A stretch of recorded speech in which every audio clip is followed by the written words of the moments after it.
My partner in crime is not here with us this evening. She's celebrating her daughter's birthday. And I am here with the co-creator of the Death Deck. Her partner is also unable to attend today, so we send her well wishes. But Lori, if you would like to kind of say hello and introduce yourself. I would love to. Hello and welcome to our small intimate group here tonight. Thank you for coming. I love intimate groups because then we can really get into some good conversations too. So thank you. And if you haven't heard of the Death Deck, which I think you all probably have because Lauren's been talking about it, I'll talk a little bit about it. We'll play a little bit of the cards a little later. But if you don't know my backstory, I was not destined. I didn't think I was destined to be in the death industry. Came up in the motion picture television industry as a writer and whatnot, and this was not on my mind. But very unfortunately, in 2008, both my mother and my husband died within a month of each other. And my husband was diagnosed with pancreatic cancer kind of out of the blue, and it was my first sort of exposure to not only dealing with the terminally ill, but all of the terms that came with it, with hospice and chemo and all of that stuff. So it was brutal. And I was one of those people that, had to even, start looking up the word hospice. Like, what does that mean? There were so many things that we were incredibly unprepared for. What took me by surprise the most is that we thought we were prepared. Like when we got married and we had started starting a family, we went, to the planner and did our advanced care directives and did our wills. And we thought, okay, we're prepared. But what we didn't do is we didn't talk about it. We filled out paperwork, put it in a binder, and put it, on the shelf and never referred to it. So even though he was diagnosed with stage 4 pancreatic cancer, we were going to fight it. He was going to beat it. He was young, but unfortunately, as we know, that's not always how it goes. So about 2 months before he died, I came to the realization that this was probably the direction it was going to go, and had to sit down with him on the couch one night and ask him the questions, about death and cremation and final wishes and all of those things. And it was just an excruciating moment, and really not the time that anyone should ever be having that conversation. So luckily, Lisa, who is the co-creator, was actually the hospice social worker that came in when hospice came in, and she was incredible and helped to shepherd me through, and even continued with bereavement support long thereafter. And during that bereavement support, we had these conversations of my sort of surprise of, why did I not know about all these things? Why did this, sideswipe me? Why did this happen? And why did I have to have that conversation? And she said, that's very common. People don't. And so from that, we decided, well, what can we do? What can we do to help people? And so I came from a background in comedy and thought, well, let's try to twist this up a little bit. Let's try to ask these questions, but with a bit of a sense of humor. Let's get people talking way before they have to be talking, and let's set it up as a game. And so, people can have these conversations, play, learn about each other, and get to know these things before it's the very end. So, yeah. Well, we often say, what's your grief story, right? Lem knows, she's took one of our classes, but there's always that something that has to kind of break us to get us to this point. And especially in this society, it's still not something that we talk about until we have to. Yeah. And you were put into that situation where you had no choice.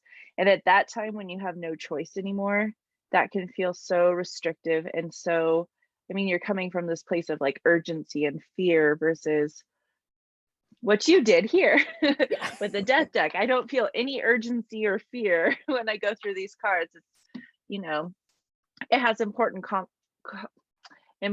conversation starters, but it's also fun. And I think that has been, for me, I used to always joke, I put the fun in funeral as a funeral director, but I think that's a really safe starting point to have conversations around death or dying by telling a joke first, or like, I know I'm not going to make it out of here alive. Let's talk about death.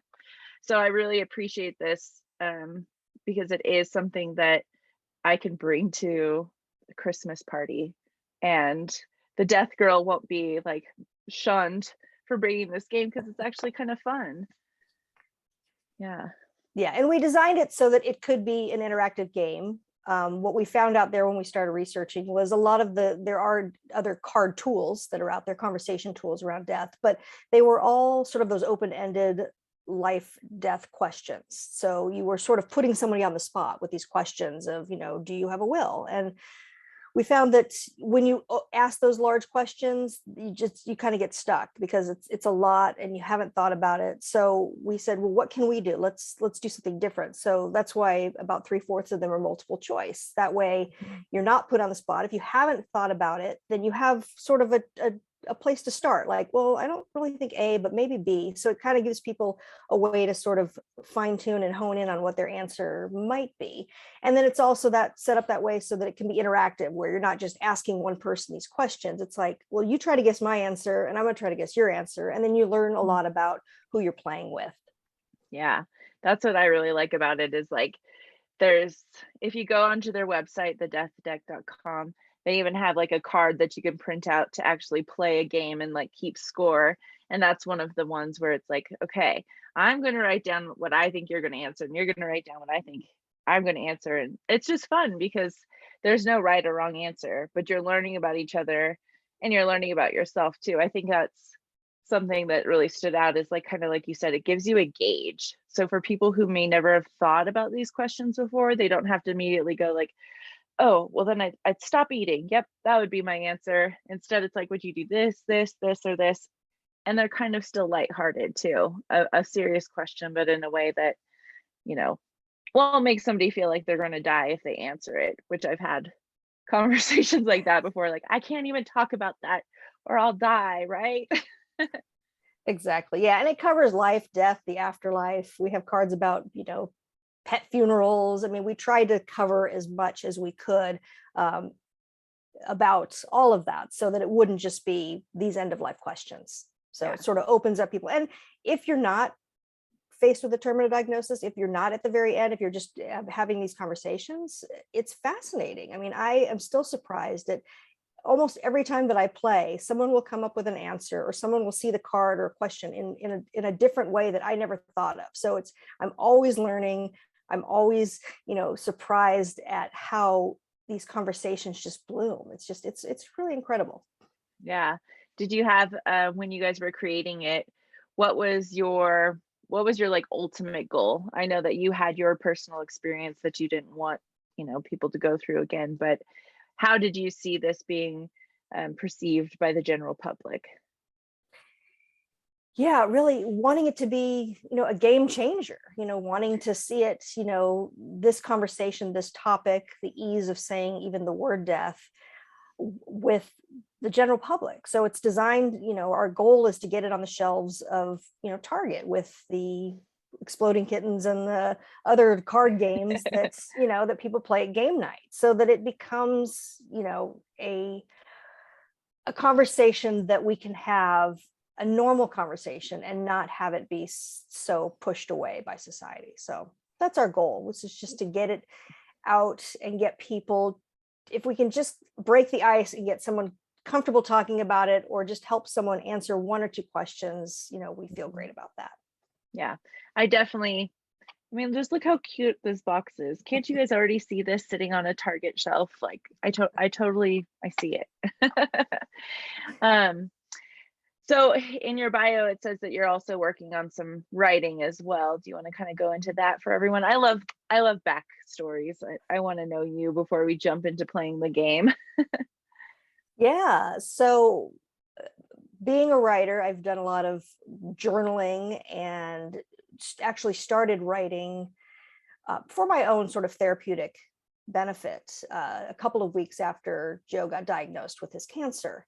So it just sort of helped me to get things out of my head. And I'm glad that I did, because when I went back a number of years later, there were things that I had blocked out and couldn't remember. So it was obviously very painful to go back and do that. But from that and reading that and actually sharing it with Lisa, my Death Deck partner, she's like, there's a lot of things in here that are universal but unique, and it might be helpful for other people, especially other widows that are going through this, to actually read your story. I know I got a lot of benefit out of reading a lot of memoirs about death and widows and whatnot. So that has been a work in progress for a while. It's not out quite yet, but I actually finished it and then realized that it was not the way I wanted to tell the story. So I had to sort of tear it apart, put it back together again. But that will so eventually... You're a writer. Oh yeah. A rewriter. You're a writer, rewriter. Yeah. So, but other than that, I've done some ghostwriting and, helping people with blogs and all kinds of things that people will pay me to do to write for them. So well, I can tell the way that it's written is how the questions are asked. Sometimes I'm like, this is great. Well, this is going to be a really, like I said, casual evening. So if you don't already have a nice cup of wine with you, we are going to get started of playing our own game of Death Deck, if you're ready to go.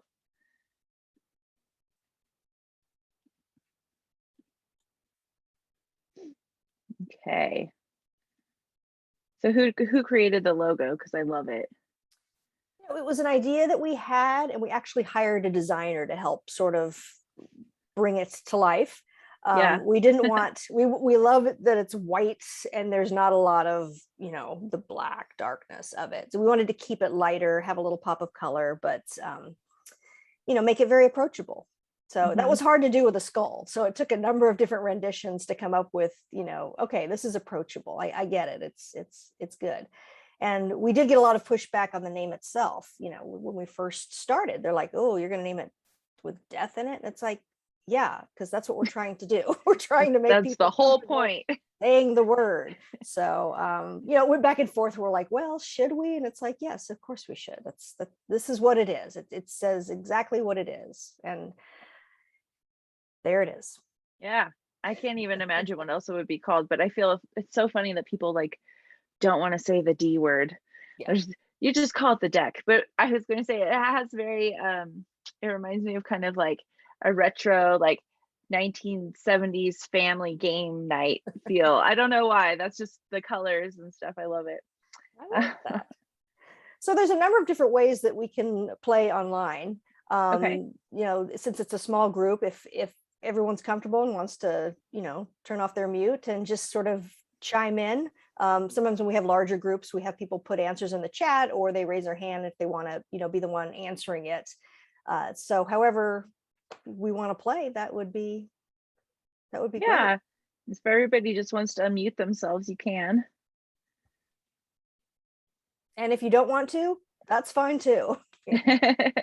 I might be the only one answering, although I think you might be answering, Lauren. So yes. And maybe I'll guess your answer, even though I don't know you, but since I know what you do, I could probably guess your answer. I was gonna say some of the folks here tonight would probably be able to guess my answers too. There you go. All right, let's get ready to party. Do you want to read the question? Of course. So this first one, a great basic opener for anybody, really, if you want to find out this information. So this is regarding your important documents, your will, life insurance, healthcare directive. So my family knows, oops, exactly. Whoop, you skipped there we go. So important documents. My family knows exactly where to find them. B, they are filed together and should be easy to find. Or C, they may or may not exist. So good luck finding them. Yeah, that's a good starting point. You're not pushing blame, and you're saying, do you have it done or not? Are you good or bad? It's like, where do you lie in here? So I definitely know where my answer is. Is there anybody who wants to answer first in our group of 4? I'm going to call on you, Lauren, if you don't, and I know you don't want me to. Okay. So I don't have a will or life insurance, but my husband knows exactly where to find my healthcare directive. So A. All right, Sort of. perfect. We got to work on the other parts though. So I don't have a will updated yet. I think it still has, information in there from when I got divorced. So I think right now my will still says everything goes to my ex-husband. So I probably need to get that taken care of. And I have my advance directive, and my kids, the two who are primary and alternate each have a copy. So I'm kind of halfway there. I'm a hospice social worker and I should have all of this done, but you know how that goes. Well, We can give the advice, but practicing it is a whole nother, that making is sure very we common. have this, that we're living it is the deal. So. And Carrie, I hear that a lot, which surprised me at first. The people that I've talked to, they're like, well, I don't have that. I'm like, wait, you're a social worker. Exactly. So we're going to nudge you. Tonight's your nudge. All right. Oh, and so my answer is my mom has copies of everything. So yes, they are here in my house as well, but would anybody be able to easily find them? Yeah. So I make sure that my mom has a copy of everything too. I think that's the right way to do it, is don't just keep one copy either. That is what I've learned as a funeral director over and over and over again is, well, I thought he kept it here and we went over it a lot, but now I can't find it. I want to just tell families, let's make more than one copy, and that will solve these headaches in the future. And Lauren, with what you do, have you noticed a trend, an uptick trend in having these things digital and having access to them? No, because most of the people that do this are old and they don't know. They don't know how. My mom, everything is on her computer and I have the passcodes to everything and she has it all digital. But yeah, anybody over 70 I haven't seen go digital yet with this. I have seen many more people interested in advanced directives and pre-planning in the last year and a half since COVID. So do I want that to be the reason why people are talking about this and doing it? No, but am I happy that they are? Yes, very much so. Definitely. All right. Did you answer? Did I? Yeah. Oh, well, A, of course. Okay. So when I can no longer tell you what I want to hear, please play A, my all-time favorite music playlist, B, audiobooks or inspirational words, or C, the sounds of the ocean or a river with a bedpan nearby. Let's see. I'll go first with this one. I know that our hearing is the last sense to go. So I think it depends on where I am in the dying process, because my all-time favorite music may not be appropriate when I'm like actively dying. So I may want the sounds of the ocean or the river with a bedpan nearby. I mean, ideally, if I could choose, like, this is it, I'm dying, I would be already outside on a beach, just on a gurney, laying there, waiting to go. Has anybody ever seen, it's a TV show called Mary, oh, now I can't remember it. I'll find out and then I'll come back to it and tell you.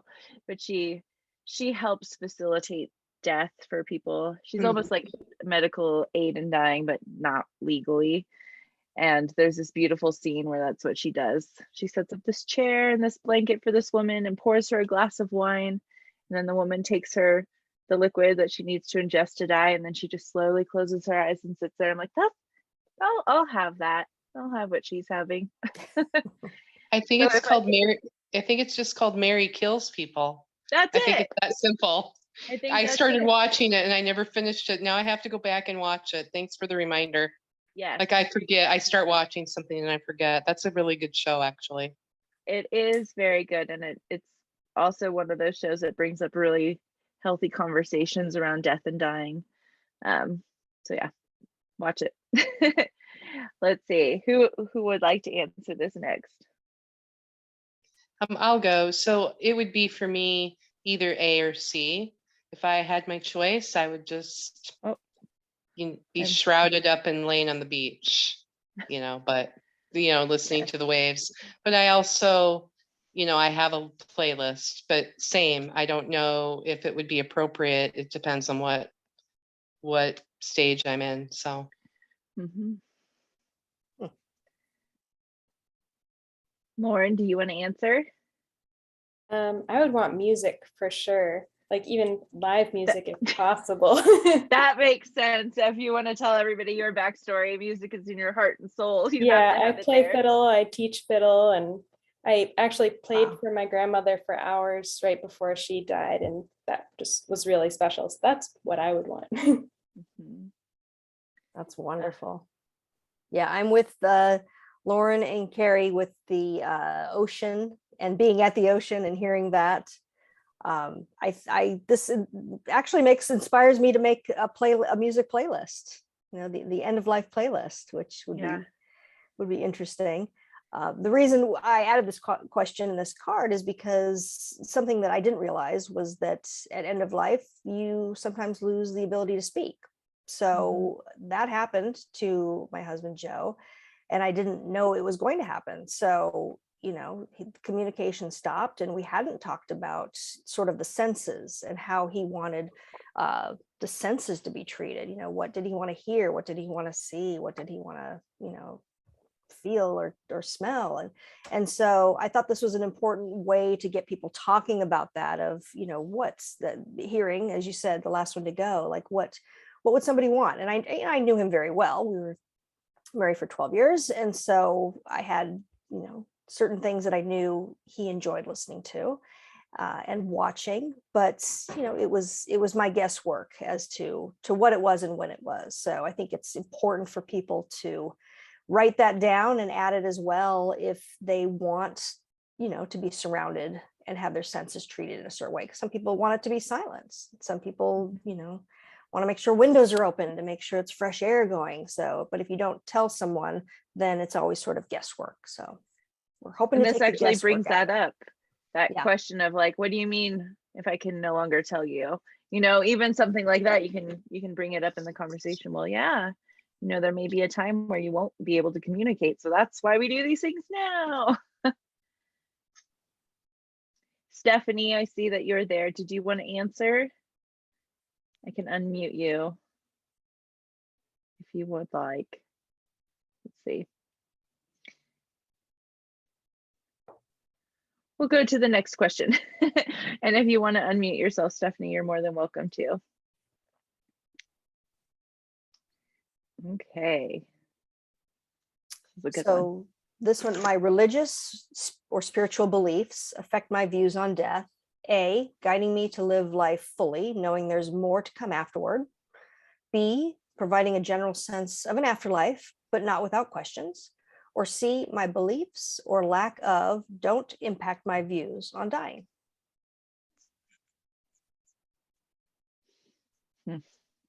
So I will start. Mine is A. It's definitely guiding me to live life more fully and knowing there's something afterward. And that's changed over the years. It's definitely changed after watching someone so close to me, a number of people so close to me die, and sort of watching those final days and sort of feeling that sense of peace as well, which was surprising, and sort of that feeling of relief and with them and release. So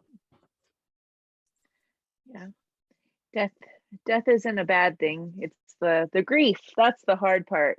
The dying part and what happens for them, I have no doubt in my mind that it's the biggest trip that you'll ever go on, whatever it is.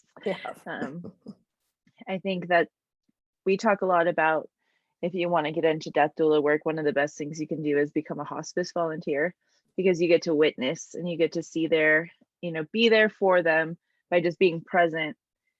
But for me, it was always what I was present in. And that's really it's not what shifted my gears as a funeral director. I already knew I wanted to do home funerals, but I didn't know how much I wanted to support the dying process as well until I actually got to be with somebody who was dying. And it, the dead body never scared me. The dying part still made me nervous, but being able to witness it, it took away fears. And it's my answer would definitely be A, 100%. Mine is A. Yeah. Are we all A's? Lauren is nodding. All right. Wait, hold on. I have Stephanie says A. All right. So would there be differences in how your family would treat your medical condition if you couldn't speak for yourself? A, no, I've been very clear with instructions. B, they would argue but ultimately agree. Or C, yes, they struggle with choosing a restaurant.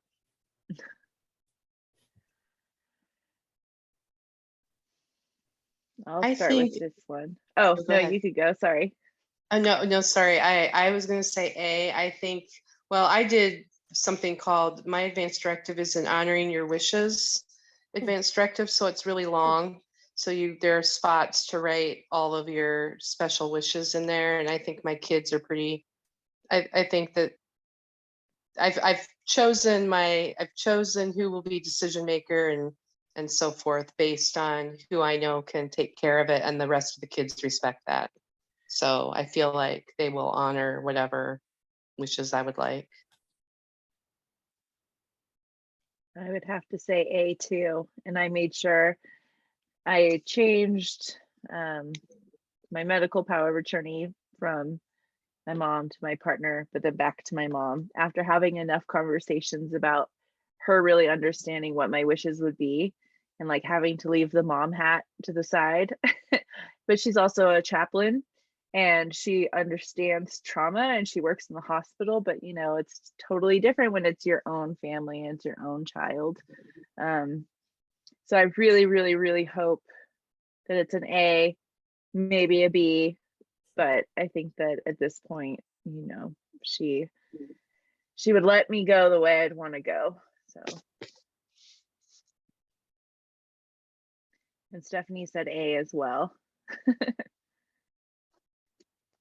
And I'm sort of in between an A and a B. I think that there would still be, even though it's written down, there would still be discussion and maybe not argument, but well,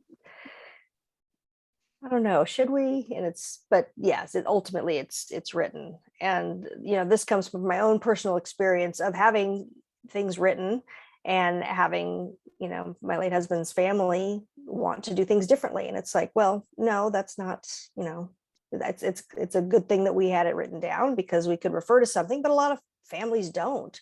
They don't have anything written down, or they haven't done, the advanced directive. So this question comes into play a lot where it's like, well, yeah, what if you don't have that roadmap? Then I think a lot of families get into very heated and unnecessary arguments at the end of life because it's so tough.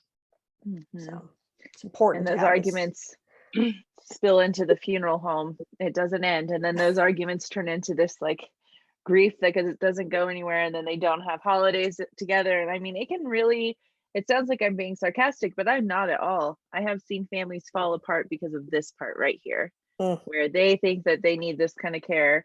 This person thinks they need this kind of care. I've literally had people say, my sister killed my mom.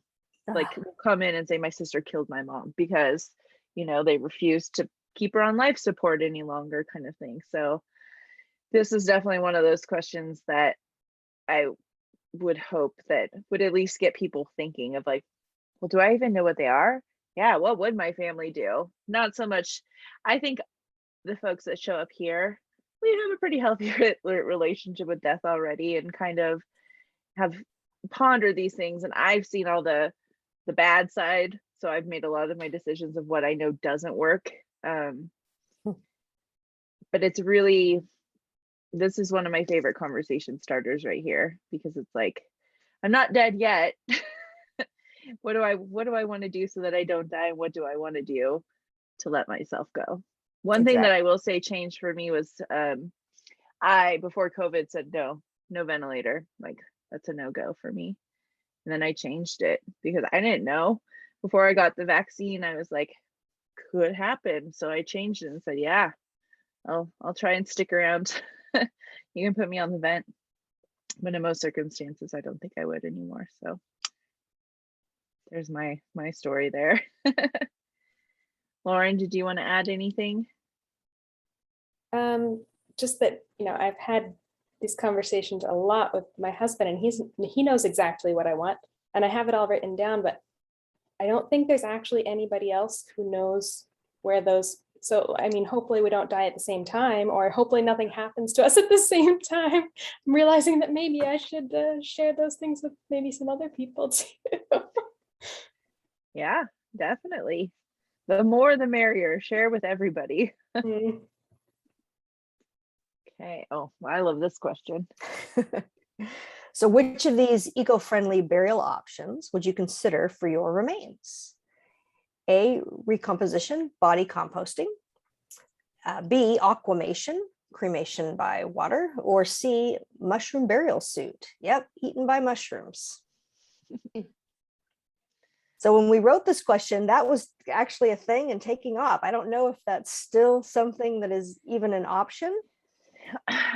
I hear so many mixed stories because from my understanding, the concept happened. There is a real mushroom soup because I buried somebody in it. What I had to tell them, it was very expensive. It wasn't the woman who has the TED Talk. That was different, but there were other people that decided to kind of take that on. Right. But she buried her husband in a shroud with the suit on, which was great, but in the city cemetery, which didn't have a vault requirement, but it was still burial at 6 feet. So I had to say, this is not going to do anything. The mushrooms can't live 6 feet down in this ice cold. And she was like, it's okay. It's, the thought, we left picking mushrooms together. I'm like, okay. And I think that has been the main thing that they found is like, well, for mushrooms to grow, it needs to be the right environment. And usually that's up on the surface. And what cemetery lets you just throw the body out on top?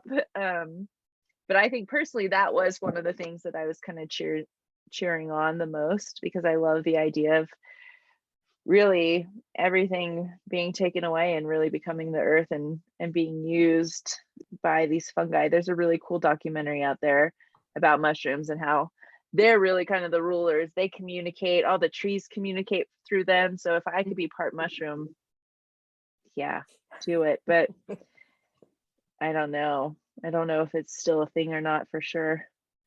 And I do think that, was it Matthew Perry? The rumor about him being buried in it, I do 100% think that's true, because his daughter said that they did it on his private land. And because it was private land, they might have actually been able to do it the correct way. So, yeah. Who would like to answer? Well, I'm all for. Oh, go ahead. Oh, I'm all for aquamation. I would like that. That's starting to become more of a thing. I know that they do that for pets a lot here. I'm in California.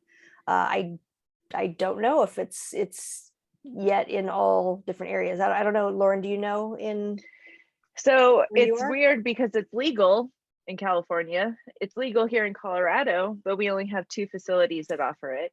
There's many states, New Mexico, they don't have any facilities that offer it, but it's legal there. So it's just one of those things that,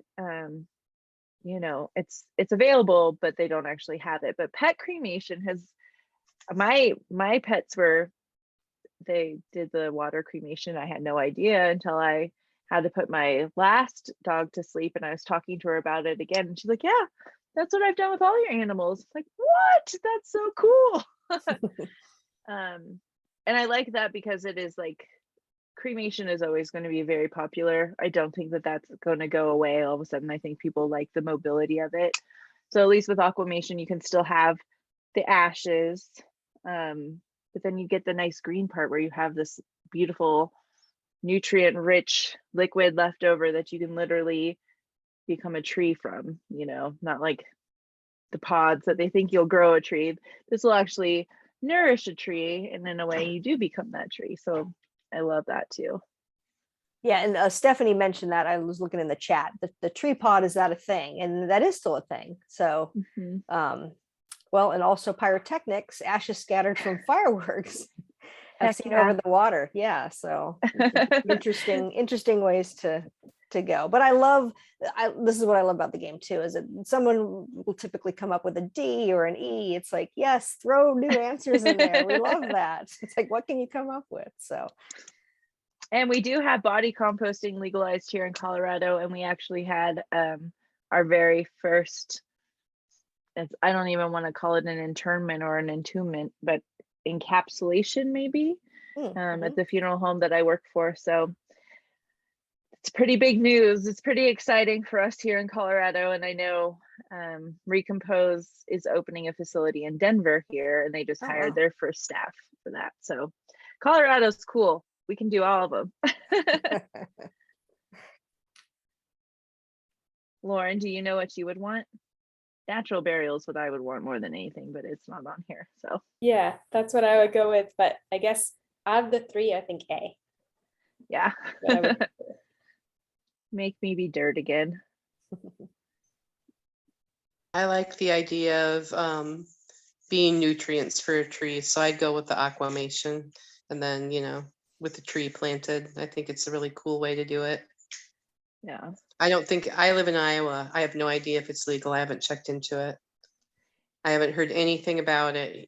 Any green. I have never heard any green options in Iowa. So yeah, Iowa is one of the they're not more around. limiting. Yeah. You can come over to Colorado. It's only like 15 hours, not too far, right? Well, that's kind of my plan, because well, I mean, we'll talk about that another time, but but yeah, that's definitely part of my plan, I think, because but who knows what Iowa will come up with in the next few years, but I don't know. I think it's funny that people don't realize that they don't have to, not funny, ironic that the funeral homes push, the embalming. I've just started to educate a few of my hospice patients and their families about that embalming is not required if they don't really want it. Yeah. So, and I don't know if I'm supposed to do that, but I am. Of course you can. I mean, I think it's it's a fact. Important. Yeah. And that's, I think that just talking about it and giving people education, you're not telling them like, hey, if you want to get embalmed, don't do it. You're just saying, hey, I just want you to know that it's not required if you don't want to. And that's really what this is too, is like, there's no right or wrong answer. There's tons of answers for you. You get to decide which one works for you, but make sure you know all of them before you make that decision. Yeah. All right, so this is one of our open-ended questions, and it is called self-help.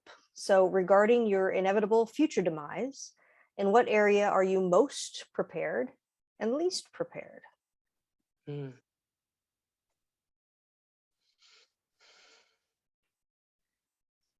see. I'll start first. I'm definitely most prepared in my funeral. I planned my funeral when I first started working at a funeral home when I was 19. And other than like one song being added, almost nothing has changed about my funeral. So it has been 100% me from the get-go. I'll be shrouded. I know where I'll be buried. I know what songs, I know what food, I know who I'd want to have there. I even know like the songs I want to play during this slideshow. I'm very detailed there. What I'm least prepared for would be, I'm a solo mom. There's not even their dad has zero custody of them. And I always worry about that part. Like, I am not prepared in any way of what would happen to them. They're 10 and 12 right now, so it would be horrible. But like, even talking to my family, I'm like, okay, well, this would be my first choice, my second choice, my third choice. And all of them are like, yeah, but my life is just too much, like nobody, Not saying that anybody would be like, yeah, I can't wait for you to die so I can have your kids, but that's a place that I feel least prepared of. And that's probably just being a mom of like, well, what happens to them? Like, I wish I had like a stash of $1 million or something like that. So I knew that all would be well. Yeah, but my kids have a very, very healthy relationship with death too. So I think that they would figure it out and they would be okay. And we would find each other when we find each other again. I don't know how you can be prepared for that part too, but just the after I'm gone, because I feel like I'm kind of the boss of my universe.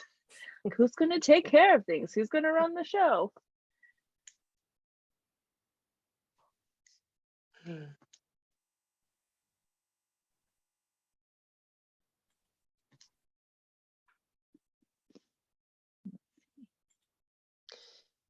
I think I'm most prepared on paper, but I don't know as I'm really prepared otherwise. You know, I think of it in terms of like, you know, I'm not afraid to die. I used to be. The thought of me not existing made me feel really weird, even as a child, and that carried over into adulthood. And through hospice work, that has dissipated, and I'm not afraid to die. But I'm certainly, you know, I don't know if anybody's ever really ready, you know. But I don't know as I guess I don't know as I'm prepared in any way at all.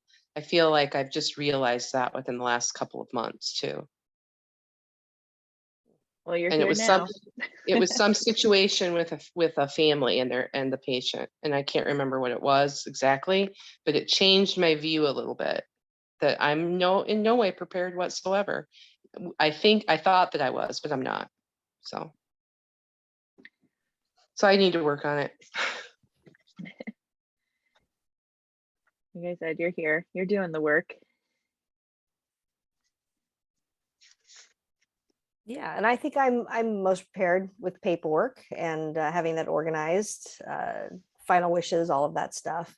But least prepared in sort of the organization of things that would be handed down to my children. Like there's a lot of things. Like right now, I'm helping my dad, who is older, and he wanted me to look at his trust, and paperwork wise, it's very, very organized. And what I'm a little envious of is that how neat and orderly he's made it with everything else. Like everything is organized so well. And I think if for me personally, you know, if I were to go tomorrow, then there would be a lot of things that my kids would have to unravel and deal with and figure out. And it's all there. It's just, you know, okay, all these passwords, but she has 42 accounts. It's like, wait, so all of that sort of stuff.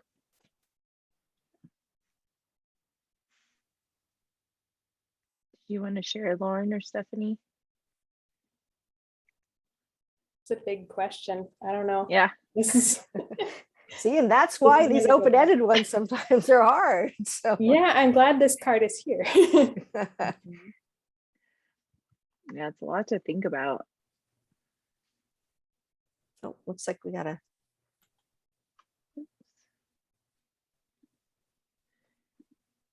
Most prepared in planning, least prepared to leave my people in the physical world. Yeah, I think well said. that's, you know, that's the truth of it, isn't it? I am so death accepting, but I still, you know, in movies they're always like, they say, oh, he's going to miss out on walking his daughter down the aisle. He's going to miss out on, I'm like, no, they're not going to miss out on anything. They're going to be doing their thing. They're going to be, it's the people that are left behind that will be missing out on those moments. And so that's where I get least prepared mentally, is like, what are they going to do? I don't want to hurt them, you know. Let's see it. Oh, yes. All right. Lucky you. Lucky you. You get to relive one day in your life before you die. Which one would it be?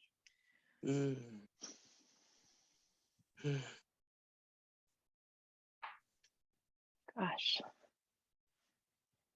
Now that's one to ask after people have had a few drinks. Exactly. I want to know all my friends' answers to this one. See, we do bring the game to bars quite often, or when we could before we know, but this is a great question to hand out and get those drinking folks to start talking about it. So yeah. Somebody else has to go first. I can't answer that one first. Yeesh. You have two I'm kids, gonna so you answer can't it. say the day your kid was born.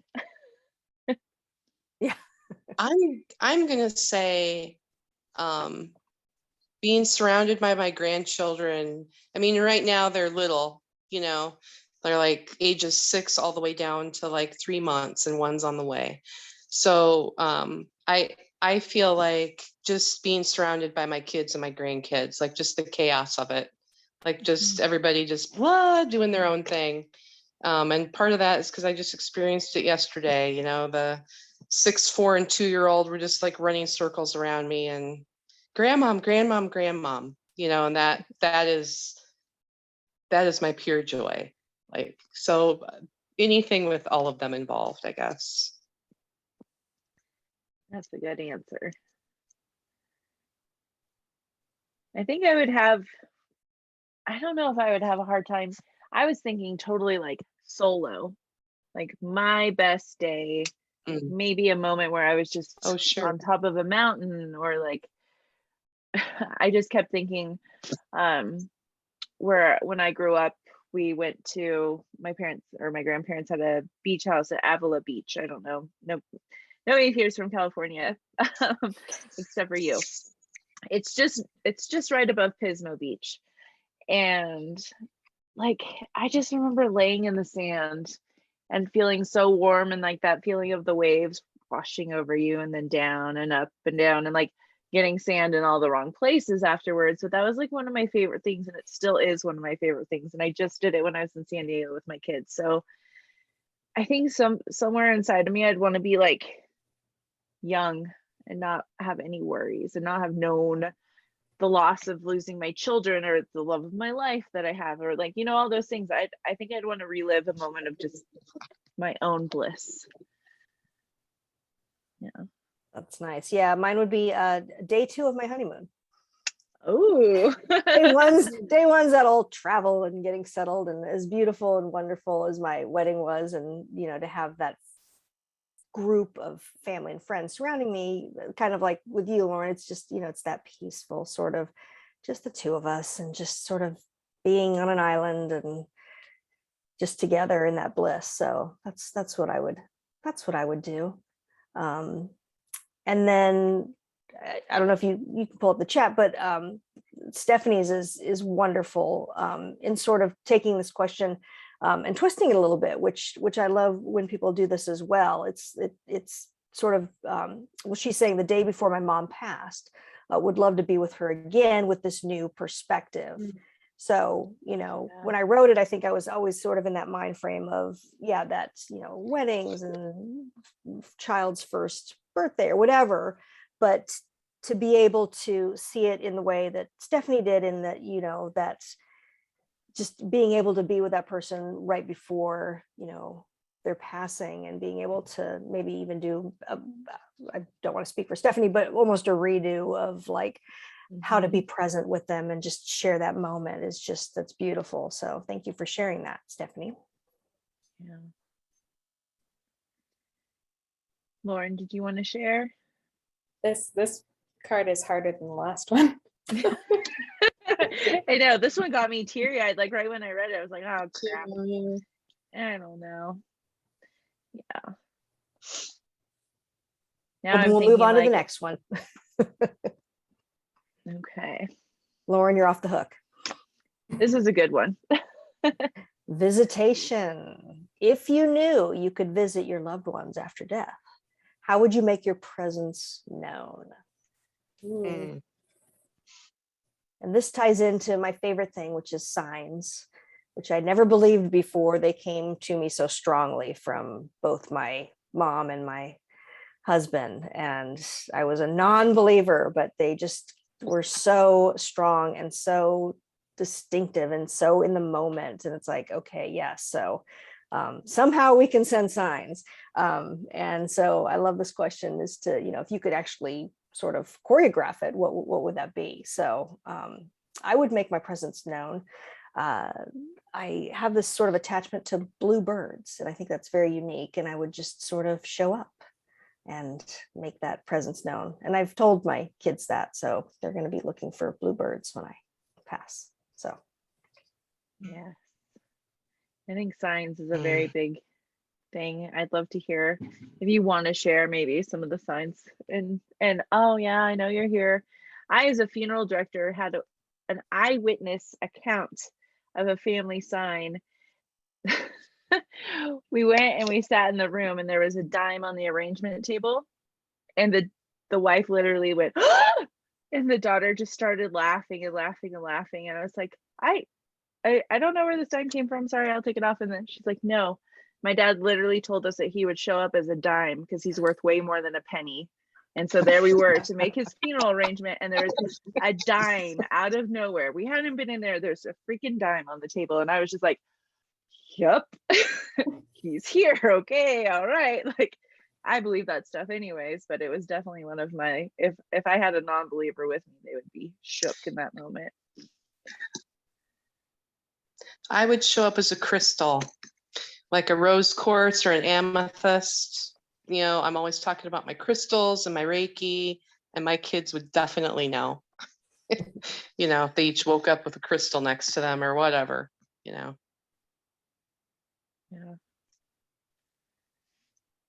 If Erin was here, she'd be able to tell everybody, I have worn rose scent or rose perfume since forever. And that was one of my earliest like knowings of a family member being around me, was I would smell roses really strongly. And I don't know if that's why I started wearing rose. But I think that would be more for me, is that you would smell me and you'd be like, oh, yeah, roses. It's mom. It's Lauren. She's here. beautiful. Lauren, would you show up as a fiddle? Yeah, I'm trying to think. I don't know. Like, it's got to be a sound, but I don't know how. Maybe you make a string break. Yeah. Something like that. Right. Let's see. Did Stephanie share? I gotta go in here. Numbers. My family sees and believes them. Yeah, like when you look at the clock and it says 111, and you're just the right time constantly every single day. I had a few days where that happened, where it would be like I would just look and it'd be 333 every day. It's great. All right. Let's see. Was that the last one? I think looks like it is. Look at that. All right. Hold on. And we have 4 minutes left. What perfect timing. If we had a larger group, we wouldn't have even been able to get through all of those. All right. So I'm going to do a random poll. Oh, do you want to kind of explain really quick the different colors and what they mean? So the yellow versus the blue. The yellows are the open-ended, right? Yeah.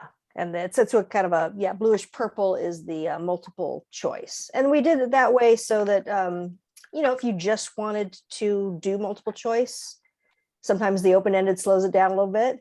You could just do multiple choice and score points. We like to pair people up, and then if you guess each other's answer, if you guess their answer, you get a point. And if they guess your answer, and you play against other couples or partners. Sometimes people just want to play the open-ended one. So it's an easy way to sort of pull them and play them like that. So yeah.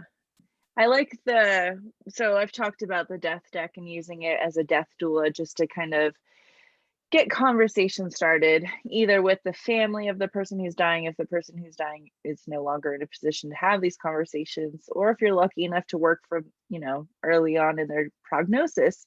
But for those conversations, I love the open-ended ones because I feel like it's an experience of like getting to know each other. The multiple choice is fun, and this is what I would bring to like my family Christmas party. But the open ones are the ones that I mean, look, you could just easily stick this in your bag and nobody would notice. But to have this even just sitting bedside with somebody and say, I'm going to do one right now. Oh, I love this one. This is the last one we're going to go. This one says, oh, wise one. So talk about a person in your life who you would consider wise, and what wisdom have you gained from them? So this question alone is kind of like legacy work, which we talk about as death doulas, of like writing these stories. So right here, you opened up this whole spectrum of their life that we get to have a peek inside of, and maybe they get to think of somebody that they haven't thought of in a really long time, who maybe has died, and now they get to have comfort in going, oh, maybe I get to see that person who is the wisest person I ever knew. Thank you for reminding me. Yeah, that's a good one. We don't have to answer that, because this that would bring us over. But yeah, so I guess this starts our conclusion here. Does anybody have any questions for Lori, or anything you want to say before we say goodnight for the evening? Just thank you for doing this. I've played Go Wish, but I've never played this one, so I'm gonna have to get this one too. Thank you. And I'm everybody definitely here, gonna have to. thank you. It's really nice.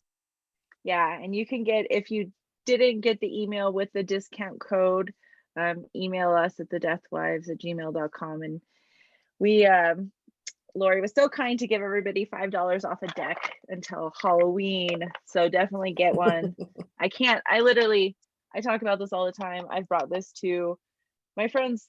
They're used to me. No, but none of my friends are death workers. That's something I don't really share.